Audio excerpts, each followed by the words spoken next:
እዚ ፊልም بحد لبس سقل ترئيتي يجمر انت قال كيت السما اب حد زسكف كنت يا زلا ات كنتات تسفا زقرص يزمسل حد دمص دما بتعبيت حد ነገር ግልጽ ገብረልኪ ولا حد ሰብ መጽዩ ከም ዘይድሕነክ ፍለጢ ولا حد እና በለ የፍራርሐ ነበር كيت نفسان مدحان ናብ حد بጥቃ መኪና ዝሐልፍ ነበር ወዲ ብምትንካፍ በጀኽ حግዘኒ እና በለት ለመነት انت ኾነ ግና እትመን እሰይ ክሕግዛ መደባይ ነበሮን ድሕሪው ናብ ጠላፊ አኪዱ ሰር እቲ መስኮት ዕፀው ዛጓል እዚያ ክታድሚያ ትፍትን ዘላ ብምባል ይዛረብ እጽሊ ድማ እቲ ጠለፋ ወዲ ንኬት በኃይል ሒዙ ሓድሽ ፈረይ ከላለይኪ ረሲዕ ነራ ክነግረኪ ፈጽምኪ ከባይ ከተምጢ ትኽእልኒ ፈጽምኪ እዚ ቃሊኣት ይልክልኹ ብምባል አጠንቅቃ ኬት ግና ክታድሚ ትኽእልኒ ኺለክ ነራ ዝብል ቃሉ ሰሚዓ ተስፋይ ቆረጸትን ብብልሓት ካብ ኢዱ ምሰምለጠት ንሱ ድማ ንስኺ ከባይ ከተምጢ ትኽእልኒ ኺ ወላ ተበላ ንሳ ግን ጉያ አቀጸለት ናብ ሓደ ናይ ሌት ክበብ ወንድማ ተኣቱ ኣብቲ ክበብ እቲ ሓላፊ ነቲ ኩነታት ምስራኤ ብጋሻ መልክዕ ዘይኮነስ ከም ሓንቲ ክትሰርሕ ዝመፀት ጓል ቆፀራ ሃኒ ዲያብሎስ ዝሃድነክ ዘሎ መሲልኪ ናበይ ትጎይ ኣለኺ ብምባል ኣላገጸላ ኣብዚ ቦታ ሕጊ ከም ዘሎ ወይ ክትከፍል ወይ ድማ ሰሪሓ ገንዘብ ክትእቱ ከም ዘሎ ብምቅላሕ እዛ ጠረጴዛ ትርእያ ዘለኺ ኩሎም ሚሊዮነራት እዮም ብምባል እንታይ ክትገብር ከም ዘሎ ሓበራ ኬት ብጭንቀት በጀኻ ሕበእኒ በጀኻ እልምነካ ኣለኹ ኢላ ተማሕፀነቶ እቲ ሓላፊ ግና ብዘይርህራይ ኦ ክብርተይ እዚ ክሊኒክ ወይ ቤተክርስትያን ኣይኮነን እዚ ንግዲ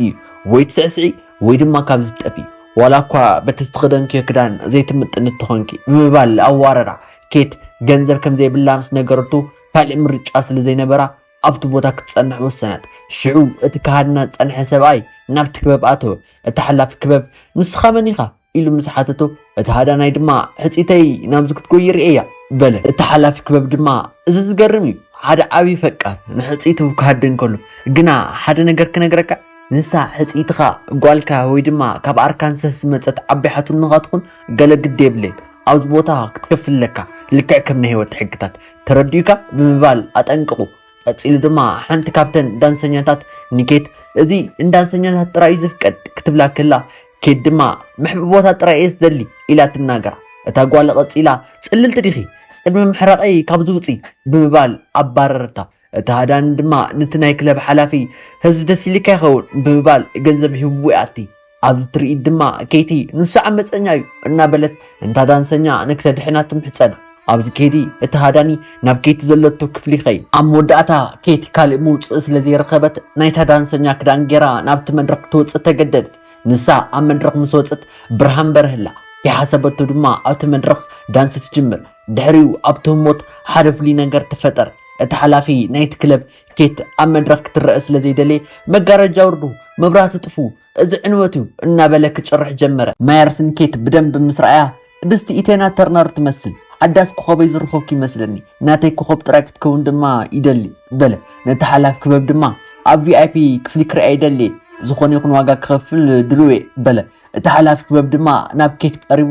ጽብቕቲ ንኮኸብነት ዝተፈጠርኪ ኢኽ ትመስሊ ሓደ ንዓኺ ኣዝዩ ዝፈትዎ ዓርኪ ገንዘብ ዝኾነ ሰብኣይ ድማ ኣሎ ነዚ ዘሳደክ ዘሎ ሕፂእኪ ክተምልጥዮ ትኽእል ኢኺ ግና ነቲ ሚሊዮነር ኩሉ ነገር ክትህብዮ ድልውቲ እትኾንኪ ጥራይ ይብላ ንሳ ድማ ተስማዕሚዓ ናብቲ ሚሊዮነር ትኸድ ማየርስ ናብ ዓይኒ ጠምቲ ኢላ ኣዘዛ ንሳ ግና ብሕርቃን ኣነ ክስዕስዕ እምበር ጠምቲ የተባሃልኩ ኢላ መለሰትሉ ንሱ ግና ብስልጣን ኣነ ዝኸፍል ዘለኹ ስለዚ ዝበልኩ ክግበሪ በላ እፂሉ ድማ ንዒንትኺ ከም ቀነሴን ካልእ ኩሉ ነገራት ተራ መመላኽዒ ንሰሙን መወዳእታ ናብቲ ዓብዪ ርስተይ ክወስደኪ ክካረየኪ በላ ንሳ ብተባዓት ኣነ ትካረ ይኮንኩን ሰብ ክትካረ ትኽእልኒ ኢኻ ብምባል ተቃወመቱ ንሱ ግና ይቅርታ ዝደለኽዎ ምግባር ስለ ዝለመድኩ እዩ ብዙሓት ኣዋልድ ኣብ ቦታኺ ብምህላው ምተመነያ ነይረ ብምባል ድሌይ ትገለጸላ ኣብዚ እዋን እዚ እቲ ካብ መኪና ዘሳጓ ዝነበረ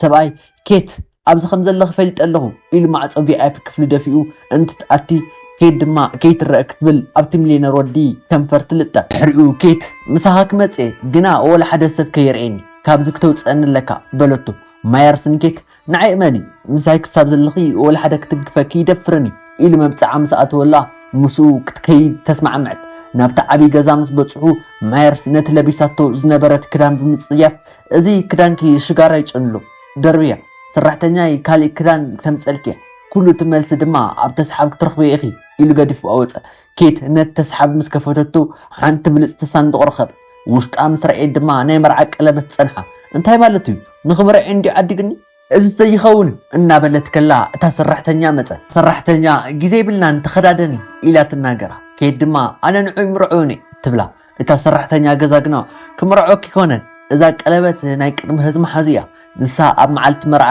ገዲፋቶ ጠፍያ ንስኽ ድማ ዳርጋ ንዓ ኣስለት ትመስሊ ንሰሙን መወዳእታ ልክዕ ከም ትመርዓት መስልኪ ንስድራ ቤቱ ክተታልዮም ይዝደሊ ንስኺ ተዋናይት ናይ ድራማ ኢኺ ኢላ እትመርር ሓቂ ነገረታ ኬት ተዳልያ ናብ ታሕቲ ምስ ወረደት ማየርስ ክብርተይ ሓደ ብኬር ወይ ንምፅለይ ብምባል ኣዘዛ ካልእ ትእዛዝ ኣለካ ዶ ኢላ ብዝሓተተቱ እወ ናብ ዝንዕሞ ሰዓመኒ በላ ኬት ብንዕቐትን ብህልኽን ካብ ንዓኻ ዝስዕብ ጭንቁራዕ ክስዕም ይመርፅ በለቱ ማየርስ ብሕርቃን ዝበልኩ እንተዘይጌርኪ ናብ ትርካሽ ናይ ዳንስ ቦታ ክመልሰኪ ብምባል ኣፈራርሕ ድሕሪኡ ንሳ ድማ ተመሊሳ ትስዕሞ ማየርስ ንኬት እዚ ሎሚ ምሸት ንገብሮ ዘለና ልምምድ እዩ ኣጋይሽ ምስ መፁ ኩሉ ነገር ፍጹም ክኸውን ኣሎ ዝፈቶ ወይኒ ክተምፅለይን ኣብ ቅድሚ ኩሉ ሰብ ድማ ክትስዕምንለቂ ዕረኽተይ ንስኻ ሓዳስ ሕፂተይ ምዃንኪ ክሓስብሉ ብምባል ነቲ ውዲት ገለጸላ ኬት ስለዚ ኣነ ተወሳኢት ጥራይ ማለት እዩ በለቱ ማየርስ ድማ እንታይ ብሓቂ ክመርዖ ክዝደለኹ መሲልኪ ህንዳ ብዓብዳነይ ትኹኒ ንስኺ ብኽራይ ዝመጻኺ ኢኺ ብምባል ልባ ሰበሩ እንተኾነ ግና እንደገና ዕንትኺ ከም ውቅያኖስ እየን ብምባል ናይ ውሽጡ ስምዒት ከይተፈለጠ ይውፁ እቲ ናይ ምሸት ድግስ ንማርያስ ዓርኩ እታ መርዓትካ ኸበላ ኢሉ ይሓቱ ንሱ ድማ ድሕሪ ደቓይቅ ክትመጽ እያ ይብሉ ኬት ብሓደ ፍሉይ ከዳድና ወረደት ማየርስ ወይ ንምፅለይ ምስ በላ ኬት ኣብ ቅድሚ ጋይሹ ባዕልኻ ኪደምፅእ ብምባል ኣዋረደቱ ውዕረኽቱ ድማ እዚኣስ ካብተን ካልኦት ፍልይ ዝበለት እያ እናበሉ ተገረሙ ማየርስ ንኬት እንታይ ትገብርለኺ በላ ንሳ ድማ ምእንቲ ክጨኑ ኢላ ብተንኮል ንዓኻ ምስ ዓም ፃዕዳ ሽጉርቲ እዩ እናበላዕኹ ይዘጋጀ ኣለኹ ኢላ ትናገሮ ድሕሪኡ ምስ ዓርኩ ክትስዕስዕ ከለት እታ ዓርኩ ንኬት ንስኺ ሰሓቢት ኢኺ ከምተን ካልኦት ሕፅያት ይኮንክን በላ ኬት ብሓቂ ንዛረብቲ ኮይና ኣነ ሕፂት ይኮንኩን በለቱ እታ ዓርኩ ድማ ኦ ኩሉ ሰብ ኮ እዩ ዝፈልጥ ንሱ ሰበይቲ ገዝእ ኣብ ነፍሱ ወከፍ ወርሒ ሓዳስ ጅግና ክመስል ይፈትዩ ግና ብሓቂ ልቡ ዝተሰበረ ሰብ እዩ ሕፂቱ ኣብ መዓልቲ መርዓ ምስ ካልእ ሰብኣይ ሃዲማ እያ ካብ ሽዑ ጀሚሩ ህይወቱ ከም ድራማ እዩ ዝመርሓ ዘሎ ብምባል ነቲ ሓቂ ነገር ኬት ነዚ ምስ ሰምዐት እቲ ትዕቢቱ ናይ ብሓቂ ከም ዘይኮነ ተረድአት እንተኾነ ግና እቲ ምስኣ ዝነበረ ዓርኩ ንሱ ገንዘብ ከፊልክ እዩ ስለዚ ኣነ እውን መሰለኒ ብምባል ብሓይሊ ክሕዛ ፈተነ ኬት ልቐቐኒ ኢላ ቃለሶ ከላ ማየርስ ብቁልጡፍ መፂኡ ነታ ዓርኩ ስደዳ ይብሉ ንሱ ድማ እዚኣ መፃወቲት እያ ኢሉ ይናገሩ ድሕሪኡ ማየርስ ብቁጥዐ ንዓርኩ ወቂዑ ንኬት ኣድሓነ ድሕሪ ዝፍፃሜ ማየርስ ንኬት ይቅርታ ሓተታ ብሰንከይ ተጎዲእኺ ነርኪ በላ ኬት እውን ብዛዕባ ሕፂትኻ ዝበፅሐካ ኩሉ ሰሚዐ ብሓቂ ደንጊፀ በለቱ ማየርስ ድማ ብሓደ ነገር ደጋጊምካ ክትጉዳእ ከለኻ እንዝርናዩ ብምባል ናይ ልቡ ውፃእ ኬት ድማ ኣነ እውን ካብ ሕፅኤን ምህዳም ዳንሰኛ መሲለ ቀሪበ እንደገና ንኸይጉዳእ ኢለ ናብዚ ዓለም ካብ ምእታው ስምዒትካ ስለ ዝጎዳእኹ ይቅርታ በለቱ ማየርስ ግና እመንኒ ምስ ትረሳሕ ሰብኣይ ካብ ምዃን እዚ ይምረፅ ኢሉ ፅናዕንዓ ኣብቲ ሰላማዊ ዝነበረ ምሸት ማየርስ ንኬት ክትስዕስዐሉ ሓተታ ኬት ድማ ቤነይ ክስዕስዕ ይሕፍረኒ ምሳይ ሳዕስዕ በለቱ ኬት ዒንትኻ ሸፍኖ ኢላ ትናገሩ ዓቢሮም ብፍቕሪ ሳዕስዑ ማየርስ ዒንትኺ ምስ በላ ንሳ ድማ ይዝክረኒ ልክዕ ከም ውቅያኖስ ኢላ ትናገሩ ማየርስ ድማ ኣብ ውሽጢ ውቅያኖስ ክኸውን እየ ዝደሊ እናበለ ብፍቕሪ ተዛረበ ድሕሪኡ ይሰዓዓሙ ብሃንደበት ግና ማየርስ ካብዚ ክትከድለኪ በላ ኬት ዝገበርክዎ ኣሎ ድዩ ኢላ ምስ ሓተተት ኣይፋለን ንስኺ ንከምዚ ዓይነት ርካሽ ቦታ ይትኾነ ክብርቲ ኢኺ እዚ ገዛ ብሓሶት ዝተሃነፀ እዩ ድሕሪ ሕጂ ክትስዕበኪ ወይ ክሽግረኪ ኮንኩን ንስኺ ኣብ ህይወተይ ካብ ዘጋጥሙኒ ዝበለፀት ኢኺ ብምባል ሓቀኛ ፍቕሪ ገለፀላ ነታ ቀለቤቱ ኣቐሚጣ ሓድሽ ህይወት ንኽትጅምር ከም ዝፈቐደላ ይናገራ ኬት ነዚ ገዲፋ ክትወፅእ ከላ ንመጀመርታ ግዜ ልባ ተተንኪፍ ነበር እናፀነተላ ብዙሕ ተቓሊሳ እያ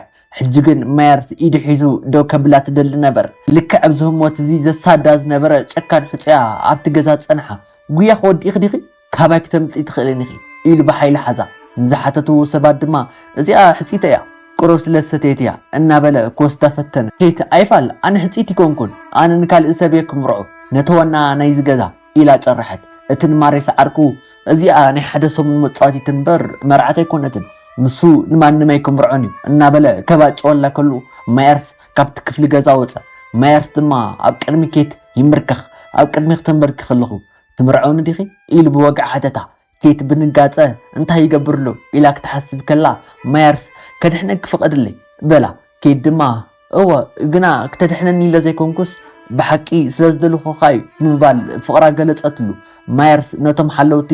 ንዕኡ ሒዝኩም ውፅኡ ብምባል ነቲ ተሳቂያ ዝነበረ ካብቲ ቦታ ኣባረሮ ነቲ ዓርኩ ዝነበረ እውን ንስኻ እውን ውፃእ ደጊመ ክረኽበካ ኣይደለኒ ይብሎ ብኩሎም ኣብቲ ገዛ ዝነበሩ ሰባት እውን ኩላትኩም ውፁ ኢሉ የባረሮ ንኬት ድማ